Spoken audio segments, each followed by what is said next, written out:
Hi friends, ഇന്ന് ഞാനിവിടെ ഉണ്ടാക്കാൻ പോകുന്നത് കടച്ചക്ക വറുത്തരച്ച് വെക്കുന്നത്.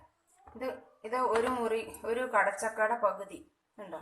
ഇതൊരു കടച്ചക്ക, അതിൻ്റെ പകുതി ഞാൻ എടുത്തതാണ്. ഇത് ഇങ്ങനെ തൊണ്ട് ചെത്തി കളഞ്ഞിട്ട് ചെറുതാക്കി അരിഞ്ഞ് ഈ രൂപത്തിൽ കീന്തി കീന്തി കീന്തി അരിഞ്ഞെടുത്തതാണ്. അത് ഒരു മുറി. പിന്നെ ഇതിൻ്റെ അകത്തേക്ക് ഞാൻ കുറച്ച് മഞ്ഞൾപ്പൊടി ഇടുവാണ്. അല്പം മഞ്ഞൾപ്പൊടി, കുറച്ച് മതി. മഞ്ഞൾപ്പൊടി ഇട്ട് അല്പം ഉപ്പും കൂടെ ഇട്ടിട്ട് അടപ്പത്ത് വെക്കും. പാകത്തിന് ഉപ്പ് എന്തോരെന്ന് വെച്ചാൽ പാകത്തിന് ഇടണം. അടപ്പത്ത് വെച്ച് തീ കൊടുക്കുക. അത് വെച്ചാൽ അല്പം കറിവേപ്പില അതിലേക്ക് ഇടും. 2 തരം കറിവേപ്പില ഇട്ടു. അതിൻ്റെ കൂടെ ഒരല്പം, ഇത് തേങ്ങ വറുത്തരച്ചത്, ഒരല്പം അതിന് കൂടെ ചേർക്കും. അധികം ചേർക്കില്ല, കുറച്ച് മാത്രം.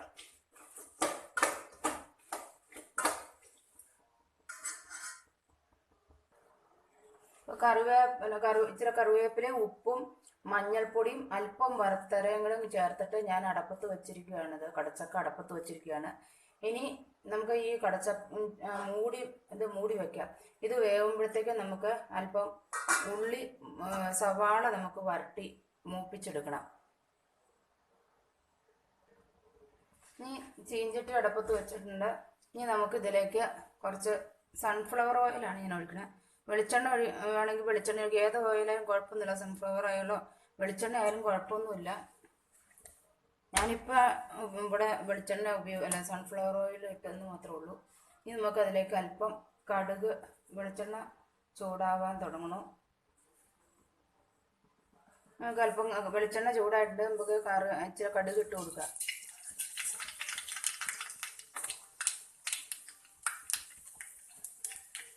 അല്പം കടുക് പൊട്ടി തുടങ്ങി നമുക്ക് അല്പം കറിവേപ്പില അതിലേക്ക് ഇട്ട് കൊടുക്കാം.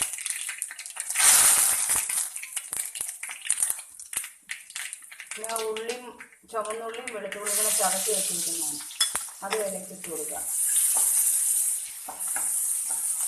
ഇതൊന്ന് മൂത്ത് കഴിയുമ്പോൾ നമുക്ക് അതിലേക്ക് സവാള ഇട്ട് കൊടുത്ത് വരട്ടിയെടുക്കാം. ഉള്ളി ചുവന്ന് നമുക്ക് ഇനി സവാള അതിലേക്ക് ഇട്ട് കൊടുക്കാം. സവാളയും ചെറുതാക്കി കൊത്തി അരിഞ്ഞ് വെച്ചിരിക്കുന്നതാണ്. നമുക്ക് അതിൽ ഉപ്പ് ഇട്ടേക്കണോണ്ട് ഇതിൽ ഉപ്പ് ഇടണ്ട. ഇനി ഉപ്പ് അധികം ആയിരുന്നില്ല, കുറവുണ്ടെങ്കിൽ മാത്രം പിന്നെ ഇട്ട് കൊടുത്താൽ മതി. സവാള ഇപ്പോൾ വരണ്ടിട്ടുണ്ട്. നമുക്ക് അല്പം കുരുമുളക് പൊടി ഇതിനകത്തേക്ക് ഇട്ട് കൊടുക്കാം. ഇനി ഒരു കുഞ്ഞ് സ്പൂൺ മുളക് പൊടിയും കൂടി ഇതിലേക്ക് ഇട്ട് കൊടുക്കാം.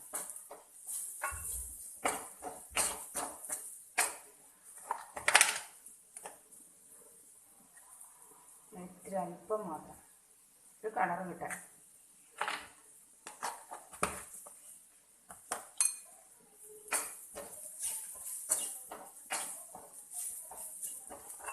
ഞാനിവിടെ ചക്കപ്പൊടിയും കൊണ്ട് ചപ്പാത്തി ഉണ്ടാക്കി വെച്ചിരിക്കുന്നതാണിത്. ഇതിന് കറിക്ക് വേണ്ടിയിട്ടാണ് ഞാനിത് ഉണ്ടാക്കുന്നത്. ചക്കപ്പൊടിയും കൊണ്ട് ചപ്പാത്തി ഉണ്ടാക്കുന്നതിന് അല്പം നമ്മൾ അതിൻ്റെ ചക്കപ്പൊടി 3 സ്പൂൺ ചക്കപ്പൊടി ആണെങ്കിൽ ഒരു 1.5 സ്പൂൺ ഗോതമ്പ് പൊടി കൂടി ചേർക്കണം. എന്നാലേ ശരിക്കും അത് നമുക്ക് പരത്തിയെടുക്കാൻ പറ്റുള്ളൂ. അല്ലെങ്കിൽ ശരിക്കും അങ്ങ് പരത്തിയെടുക്കാൻ ഭയങ്കര പാടായിരിക്കും. പരത്തി കിട്ടും, പക്ഷെ ഭയങ്കര പാടാണ്. മുറിഞ്ഞ് അങ്ങ് പോകും. അപ്പം അതുകൊണ്ട് നമുക്ക് ഇതിലേക്ക് വറുത്തര ഇതിലേക്ക് ഇട്ട് ഇളക്കാം.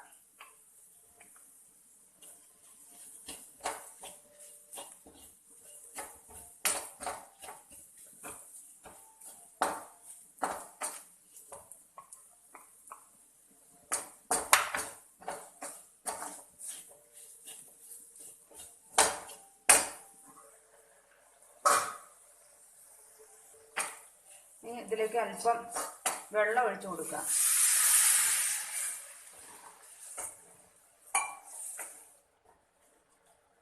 അപ്പം നമ്മുടെ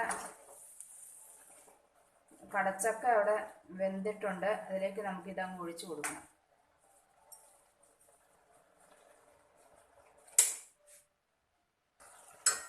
കടച്ചക്ക നല്ലോണം വെന്തു. ഇനി നമുക്ക് അതിലേക്ക് ഈ ഗ്രേവി ഉണ്ടാക്കിയത് ഒഴിച്ചു കൊടുക്കാം.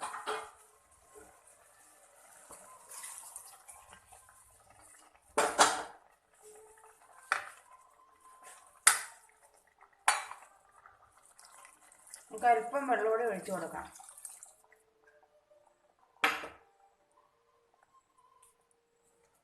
ഇതൊന്ന് തിളക്കണം. ഒത്തിരി ഗ്രേവി വേണ്ട, എന്നുവെച്ചാൽ നമുക്ക് ചപ്പാത്തിക്ക് ഒഴിക്കാനാണ്. ചെറിയായിട്ടൊരു കൊഴുപ്പൊക്കെ വേണ്ടേ. അപ്പോൾ നമ്മുടെ ഇനി ഇത് ഒന്ന് തിളക്കണം.